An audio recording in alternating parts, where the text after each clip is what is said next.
So welcome to the last presentation for the for section A, concepts of classification of organisms for the first semester BSc Zoology program. And here we will be dealing with DNA barcoding. So we have been discussing on the newer trends of taxonomy, and this is the last one and the newest one, DNA barcoding. It was developed by Paul D.N. Herbert and his colleagues in 2002.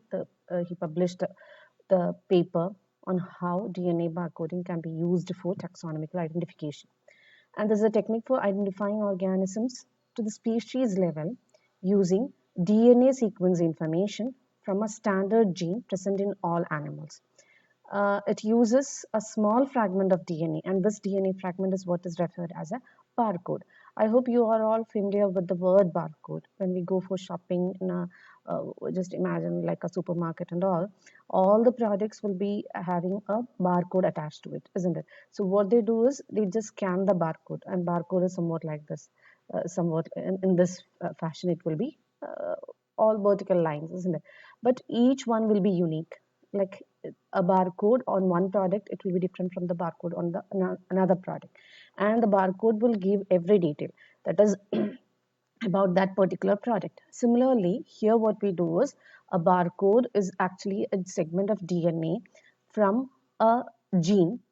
Okay, and that is considered to be a barcode for that for identification of that particular species. Okay, so when we have the barcode, this barcode will help to identify the species and will give every detail about the particular species. Okay, so that is what the barcode here referred to. Okay, and for animals, for the identification of animals, the most commonly used or most important DNA barcode is the what you call the cytochrome C oxidase subunit 1, the CO1 gene, which is present on the mitochondrial DNA. I hope you know that mitochondria, chloroplast do have DNA of their own, just like the nuclear DNA, isn't it?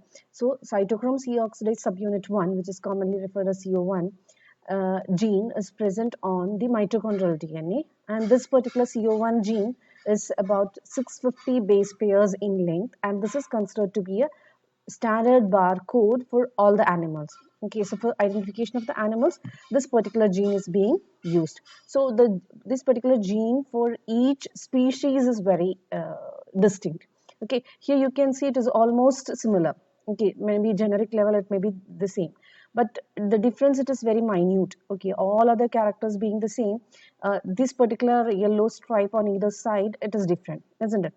But what happens is, for example, in the case of insects or even in any other animals, we can see that there can be geographic variance. That is, from place to place, the same species may show different external morphological color pattern and all. So we cannot just depend upon the color pattern alone to identify a species and say that this is one species and this is an entirely different one. Maybe they both belong to the same one. Just because of the morphological differences, we cannot differentiate. But the DNA barcode, if we use, it is very distinct. Okay, here you can see the DNA barcode for this particular species, and this yet another DNA barcode for the species. Okay, so what we do is, so how we take up the DNA barcoding technique. Okay, so as mentioned, the species specific DNA barcode, you can see it is very different. So if we get a species, if we get a specimen and we don't know which kind of a what you call species it is, what we do is we just need to do the DNA barcoding. Okay, and there are plenty of scientists and institutions who are working for identifying the DNA barcode for each species, and whenever it is being identified, it is being uploaded into a database. Okay, online database, so it is available online. Okay, and what we need to do is, if we get a specimen and after doing the DNA barcoding, we just need to upload the sequence which we have got into the database and find the similarity with already existing what you call sequences in the databases. Okay, and if it shows similarity, obviously we can say that this is the species. If it doesn't have any similar sequence in the database, we can say that it is not present. So whatever species have been recorded in the database, obviously it is not the one which we have. Okay, so that kind of a comparative study can be done. So how we do the DNA barcoding? Okay, we can take the specimen, the live specimen, or even you can see the specimens and the stored preserved specimens in the museum and all, isn't it? So what we need to do is we have to need the specimen live or preserved, and then we take a tissue sample. Okay, we just take a tissue sample, and then from the tissue sample we extract the DNA. Okay, there are techniques for extracting the DNA. Okay, you'll be learning it in your molecular biology classes later. So after the extraction of DNA, what we do is we amplify it. Okay, there may be only a very like micro liters and all, so we need to amplify it. Okay, and then we amplify it, and then we find out the DNA barcode. That is, we find the mitochondrial this what you call gene cytochrome oxidase 1, and then we take up the a specific segment of the particular gene, okay, and that is considered to be the DNA barcode, and then we sequence the DNA barcode. Okay, so just imagine we have taken this particular species of butterfly, and we have taken the tissue sample. Okay, we have crushed it, and we have extracted the DNA, fine, and the DNA we have amplified, we have selected the cytochrome oxidase gene, that particular gene is considered, the segment from that particular gene is considered to be the DNA barcode. We sequence that particular barcode. Okay, the DNA segment of cytochrome oxidase 1, we are going to sequence it. Then what we do, okay, this is already these sequences are already there in the databases. Plenty of data is already available. Okay, so what we do is we upload it in the database. Okay, and in the database they compare it with the sequences already present in the database. Okay, so if we get a similarity, we can say that okay, this is the species. Clear?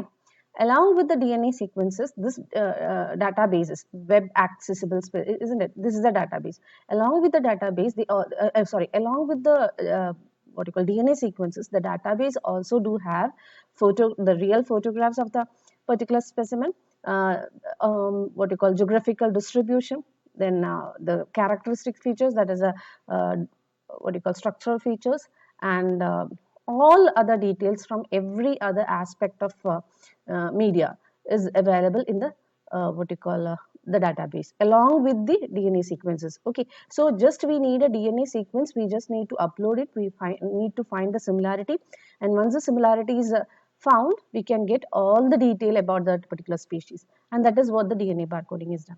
Okay, such a kind of DNA sequence database we do have is the NCBI. Okay, National Center Bureau for, you have it in the online database it is, so it will be available. Anyone can access the data over there. So this is all regarding the DNA barcoding, and it is we have plenty of institutions who are working for DNA barcoding, uploading the barcode of different species that can be available for the scientific community, and it can be used for identifying the species.